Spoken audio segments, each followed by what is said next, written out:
All right, how you doing, YouTube? Silver Joker here. This is the U.S. Presidential Silver Commemorative set. I bought this set some years ago. Really high premium. I paid a lot of money for this set. I probably won't see that return on the premiums that I paid for this.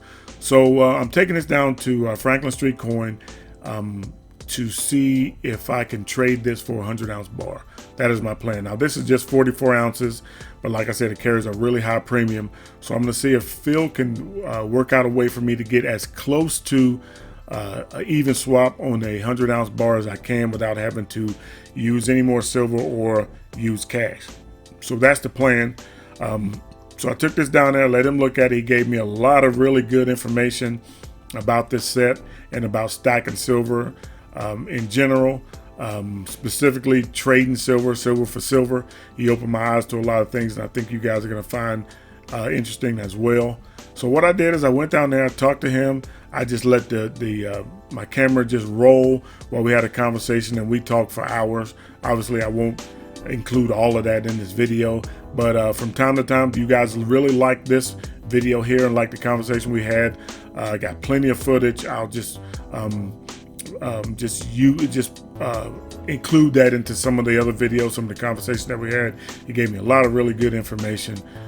So anyway, so my attempt is to trim a lot of the fat, I call it, out of my stack. A lot of the real high premium stuff that I've stacked over the years. I'm trying to move a lot of that stuff out and put it into less premium silver. The 90% silver and the 3/9 generic silver. 100-ounce bars. I want to get at least 3 more 100-ounce bars, and I want to do that without using any cash, and I think I got enough silver to do it. So if you guys got a few minutes and you want to come along with me, let's go talk to Phil.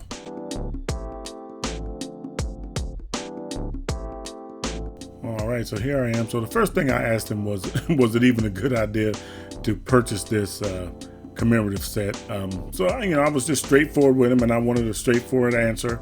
And I'm going to include in here what he said, but also I'm going to just let the video play, and you guys can just hear without any eruptions from me, except for when we're having our conversation. And I'm just going to let it play on out and let you guys hear some of the information he gave me and some of what he told me about this set and stacking.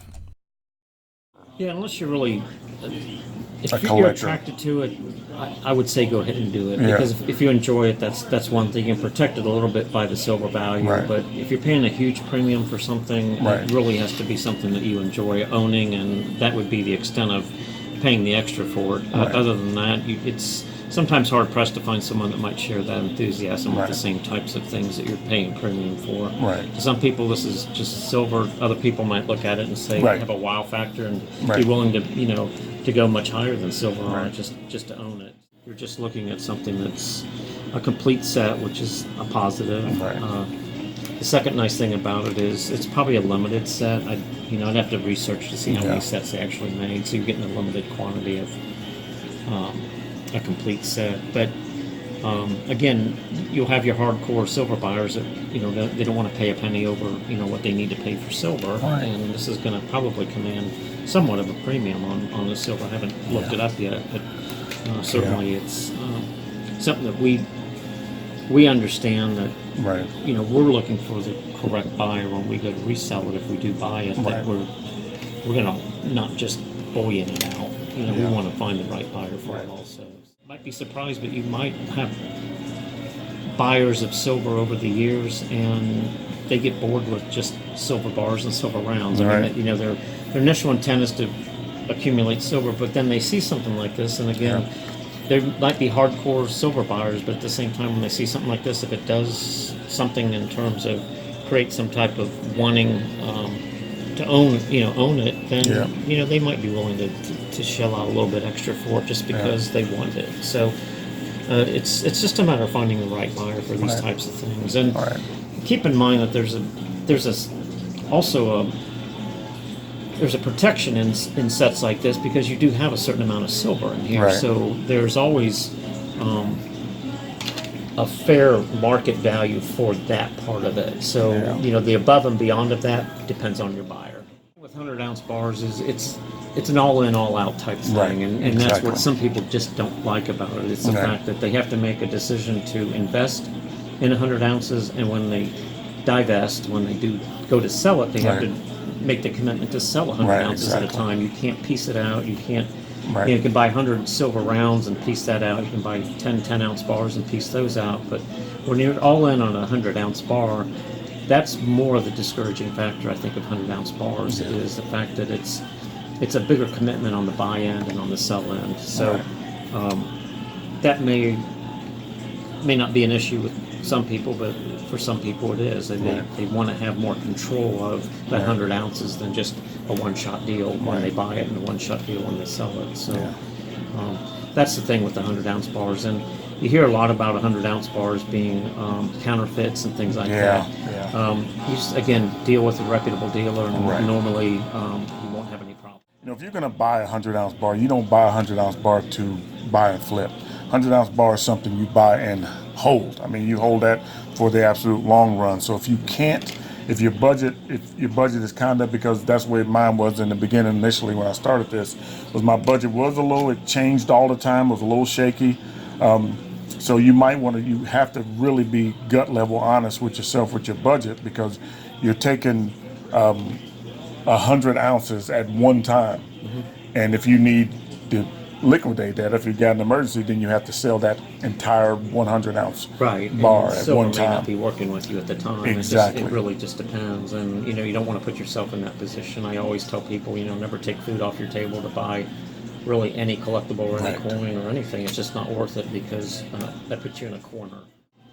Emergencies always come up, and on the other side of that, I've had a lot of people that said, had I not bought silver when the emergency came up, I would not have had cash. So it kind of works both ways. Even though they might have made money on it, they might have taken a small loss on it, they might have taken a large loss on it. It just depends on the circumstance. But had they not had silver to sell, had they not purchased it along the way, they would have had nothing to sell, and it would have put them in even a worse situation than they were. So there is some advantage to buying silver when you can, and again, like I say, not taking anything away from your living expenses and not taking anything away from the things that need to be met on a monthly basis. Any excess, if you want to put it in silver or gold or whatever, if you can do it, then the longer the holding period, I think, is more advantageous. Certainly, It's 44 ounces. It's the presidents from George Washington to President Barack Obama. That's where it ended. So there's really 44 ounces of silver here, 0.999 fine silver. And if I can get one of these out, they're really made to be in there and not really come out so much. You can do it better than I. You got better fingernails than I do. But anyway, so that's what it is. It's these silver rounds here. And it says right there on the back, 0.999 fine silver. And this was put out by the Danbury Mint. And like I said, I bought these back when I wasn't real sure how my stacking strategies were going to be.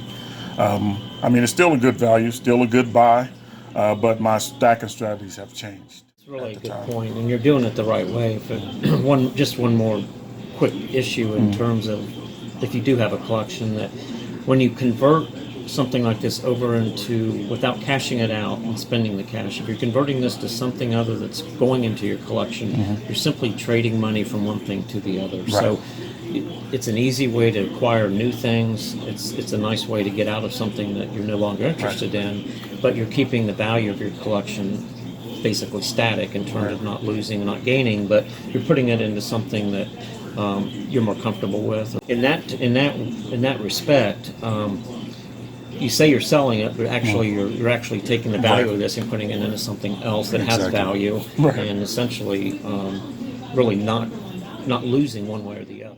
But in the bullion market, when you talk about trading, say you bought silver at 20 and now it's at 15, you say, I can't do anything with it because it's at 15. Well, you can still get your 100-ounce bar, because basically you're buying, even though you're selling at 15, you're buying at 15. So you're trading in the current market. So when you do trades, it really doesn't matter where you're at in the bullion market as far as the price of silver or the price of gold. When you're trading in the current market. Right, I got you.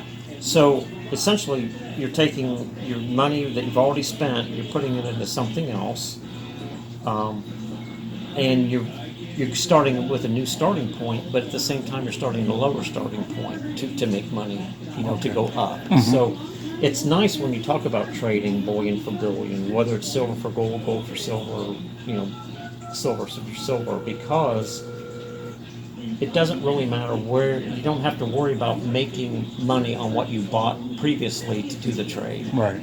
Because if it is lower, you're basically trading your silver for lower cost silver. Right. And that's an advantage because you're not coming up with new money to put into the silver. You're simply taking money that you've already spent, putting that into silver, and then starting at that starting point and hoping it goes up. All right, YouTube. So there you have it. Am I a collector or am I a stacker? Back before I determined which direction I was going to go in, I bought a bunch of this stuff here. But I know that I am more of a stacker than a collector, and I think I need my stack to reflect more of that reality. So I'm going to be moving a lot of this stuff out of there. I really like 100-ounce bars, so I'm going to try to make all this high premium stuff that I bought work towards that end. So anyway, I'll keep you guys updated about that, and definitely I'll let you guys know how this turns out with more interviews with Phil. But I appreciate you guys stopping by. If you like what you see, go ahead and hit that thumbs up.